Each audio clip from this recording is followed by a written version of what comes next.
li ñuy wax ay moyens de cassation yoon yoo xam da nga jàpp ne Cour suprême ci la war a basé wu pour casser décision bi ngay attaqué ci biir moyens yooyu nga soulever ay branches maanaam ay xaaj ay wàll wala ay banqaas déglu leen bu baax li may wax nii c'est important ci yoon booy def défense maanaam booy aar sa bopp da nga am ñetti moyens de défense dafa am fin de non recevoir am exception am défense au fond gis naa ko bind le dossier est vide oui le dossier est vide mais c'est une question de procédure c'est pas une question de fond mais c'est une question de procédure li jiitu mooy fin de non recevoir mooy bu ñu lay topp ci yoon nga ne yow mi may topp man du ma fi nekk naan li nga may toppee am na wala amut yow si boppam li ngay àtte kenn waru ci wax avocat wu président Ousmane Sonko yi bi ñu saisiré tribunal d'instance bu Ziguinchor ak bu Dakar yépp ci affaire inéligibilité lan la avocat état du Sénégal tàmbalee mooy irrecevabilité mooy Sonko bi nga waree saisir justice 5 jours nañ la mayoon te yëgaloon nañ la ko 5 jours yu weesu na loolu mooy fin de non recevoir wala man ma am sama soxna ñi am ay jafe-jafe papaam ñëw di def demande en divorce su saisiré justice dañ koy naan irrecevabilité parce que dafa am défaut de qualité amul qualité pour mën a dugg ci mbir mi ñaari nit yu seq benn contrat yow amuloo benn intérêt à agir nga demander ñu annuler contrat bi wala ñu suspendre contrat bi loolu yépp yoon dalay naan amuloo intérêt à agir donc fin de non recevoir c'est un moyen de défense deuxième moyen de défense c'est les exceptions mooy au lieu que nga dugg ci fond mbir mi aussi nga ne leen nga yëkkati ay mbir yoo xam ne day tax moom mu daanu te doo dugg ci fond mbir mi exception ay galgal la mën nañ la saisir nga ne exception de nullité nga ne procédure bi ni nga ko jaaralee dafa nul parce que dafa am fa la yoon wax fii nga waroon jaaroo fa kon dañuy annuler procédure bi mën nañ la saisir ci yoon nekkoo fi naan def naa defuma nga def exception d'illégalité nga ne mais nañ waxante dëgg loi bi nga bëgg a basé wu pour ñu tëj ma ci loi bi existé na te man mën naa am sax violé naa loi bi mais loi bi ci boppam wala boog décret bi ci boppam légalut bu dee un acte administratif le décret wala arrêté donc gars yi exception yooyu noonu nag ci la avocat yi tàmbali def état du Sénégal loo xam ne tamit dina duggati ci histoire moo tax Maître Ciré Clédor Ly doon wax galgal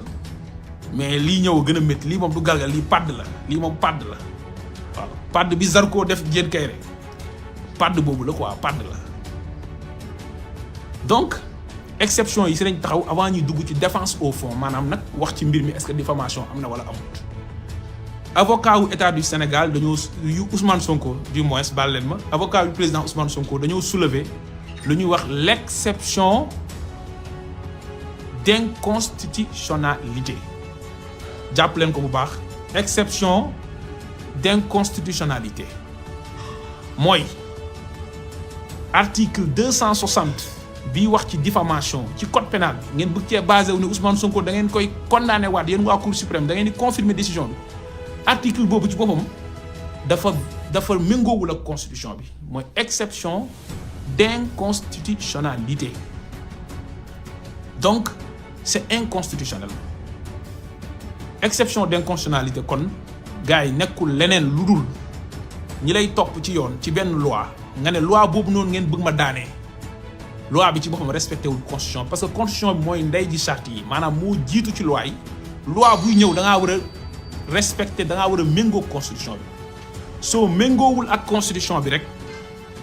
dañ koo war a dindi wala boo kenn mënu cee daan nit parce que constitution bi nag mooy ndey ji charte yi loolu mooy li avocat yi soulevé li tax may taxaw ci exception boobu noonu mooy dès lors que soulevé nañ ko mbir mi kenn mënatu ko àtte le 4 janvier xam ngeen lu tax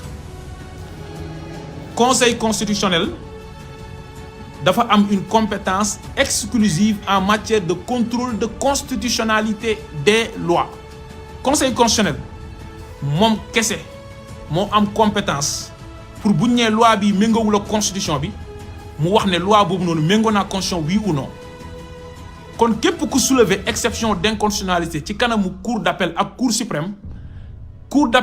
suprême mënatuñu àtte mbir mi dañuy kay jox conseil constitutionnel àtte loi boobu noonu ñuy attaqué est-ce que c'est inconstitutionnel oui ou non dama leen di liiral disposition article 22 bi nga xam ne mooy loi organique bu conseil constitutionnel, c'est la loi 2016-23 du 14 juillet 2016 mooy wax ni, je vous lis la loi, ensuite ma expliquer leen. daf ni, lorsque la solution d'un litige porté devant la Cour d'appel et la Cour suprême est subordonnée à l'appréciation de la conformité des dispositions d'une loi ou des stipulations d'un accord international à la Constitution, la juridiction saisit obligatoirement le Conseil constitutionnel de l'exception d'inconstitutionnalité ainsi soulevée et sursoit à statuer jusqu'à ce que le Conseil constitutionnel se soit prononcé. Article 22 bu loi organique bu Conseil constitutionnel nee na avocat wu président Ousmane Sonko yi li ñu saisiré Cour suprême ne ko ñun balaa ñuy àtte mbir mi sax article 260 bi wax ci diffamation dafa méngoowul ak constitution bi. article 22 boobu nee na yow Cour suprême obligatoirement da nga war a arrêter mbir mi nga jox ma dossier bi man ma wax est-ce que article 260 bi tere bi wax Ousmane Sonko da ngaa sosal Mame Mbaye Niang est-ce que méngoo na constitution bi ou non loolu la ñu wax. damay liraat la juridiction saisit obligatoirement su live bi jeexee dinaa def capture d'écran wu article 22 bu loi organique bu conseil constitutionnel ngeen tasaare ko yéen ñëpp ngeen jàpp ci ngeen partagé ko. vous êtes 4800 actuellement sur 4835 partagé loolu may wax mooy article 22 bu loi organique bu conseil constitutionnel nee na dañu war a saisir obligatoirement le Conseil constitutionnel. léegi le 4 janvier bu Cour suprême saisir le Conseil constitutionnel lan mooy am mooy Cour suprême dafay surseoir à statuer maanaam dootul àtte ci mbir mi en attendant Conseil constitutionnel àtte ba xam article 260 méngoo na constitution bi oui ou non mu teg ci ne le Conseil constitutionnel se prononce dans un délai de 2 mois à compter de la date de sa saisine. mu ne conseil constitutionnel bii ñu saisir nag am na 1 mois pour àtte gars yi le 4 janvier bu ñu soulever exception d'inconstitutionnalité te soulever nañ ko ba pare avocat yi Cour suprême il est obligé mu arrêter mbir mi saisir Cour suprême conseil constitutionnel te bu ko saisiree conseil constitutionnel le 4 février lay àtte mbir mi 4 février lay àtte mbir mi fekk na lan la article 29 bu constitution bi wax nee na dossier de candidature yi kan mooy candidat ku dul candidat liste bi conseil constitutionnel mu ngi koy arrêté au plus tard le 20 janvier maanaam 35 jours avant le scrutin boobu fekk na Ousmane Sonko nekk na candidat ba commencé pré-campagne am def ay meeting fii def meeting fële ñu accueillir ko ñun Grand Yoff mu ñëw defal ñu suñu meeting. loolu mooy li am loi bi teg ci ne si le Conseil constitutionnel estime que la disposition dont il a été saisi n'est pas conforme à la Constitution, il ne peut plus en être fait application. nee na nag Conseil constitutionnel su demee ba gis ne lii ñu saisiré ma ne disposition bii dafa inconstitutionnel loi boobu kenn du ko appliquer kenn dootul daan président Ousmane Sonko. dinaa ñëw nag ci lan moo tax article 260 avocat yi ne c'est inconstitutionnel mais li ma njëkk a wax mooy procédure bii. kon yéen ñëpp na ngeen ko bind na ngeen ko wax fépp le 4 janvier 2024 Cour suprême mënta àtte Ousmane Sonko le 4 janvier 2024 Cour suprême dès lors que avocat yi saisir nañ ko par une exception d'inconstitutionnalité dafay jël dossier bi mu daal di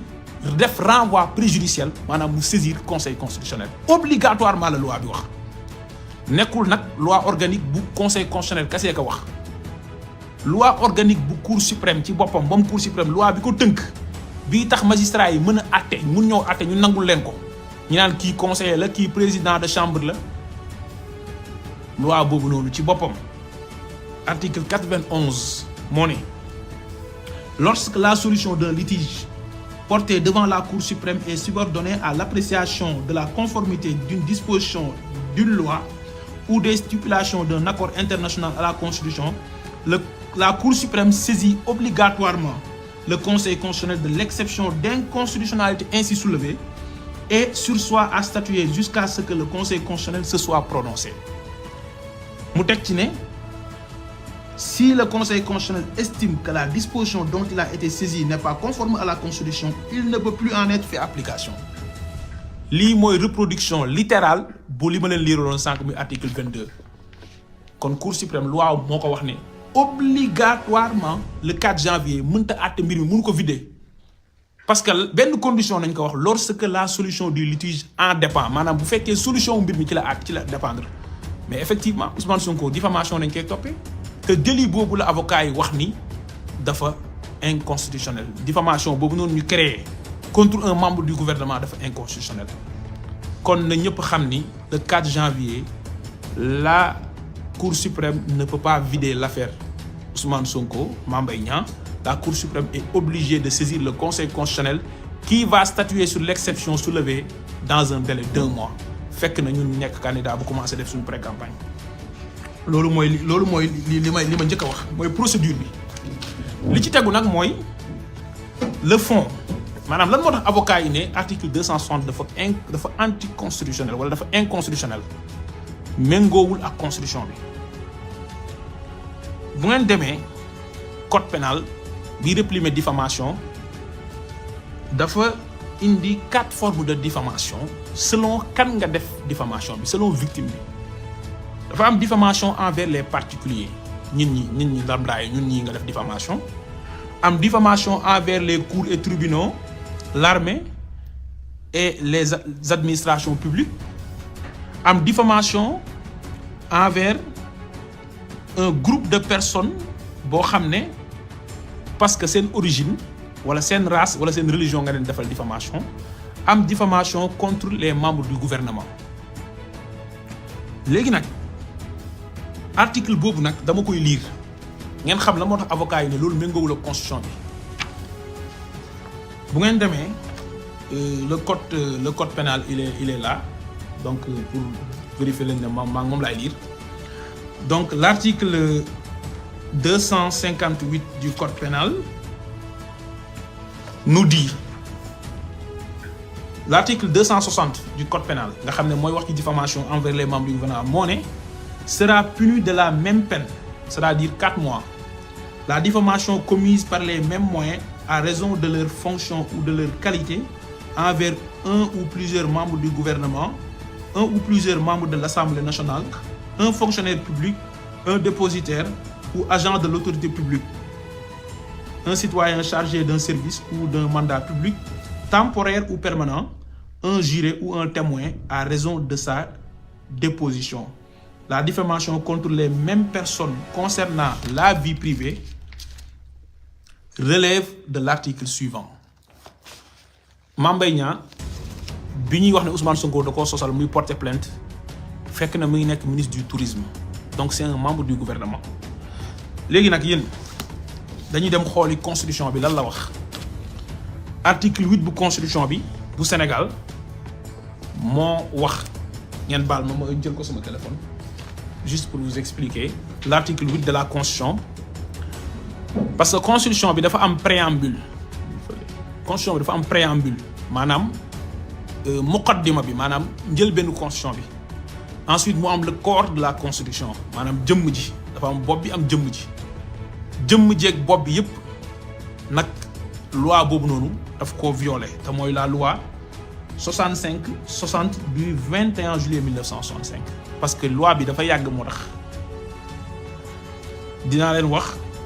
lan la article 8 bu constitution bi wax dama koy lire parce que pour mu gën a leer ñun ñëpp ñu ànd. article 8 bu constitution bi moo ne la République du Sénégal garantit à tous les citoyens les libertés individuelles fondamentales, les droits économiques et sociaux ainsi que les droits collectifs. Ces libertés et droits sont notamment les libertés civiles et politiques, 2 points, la liberté d'opinion, la liberté d'expression et la liberté de la presse. nit mënta nekk citoyen ci biir réew constitution bi nga xam ne moo jiitu ci charte yi garantir ko liberté d'expression nga ne ko liberté d'expression boobu mën nga ko exercer contre citoyen bu nekk mais bu dee un membre du gouvernement la mënoo wax sa xalaat te muy gérer les deniers publics loolu la constitution bi loolu la njëkk a violé constitution bi nag dafa adhéré ci ay instruments wala ay engagements internationaux maanaam ay mbir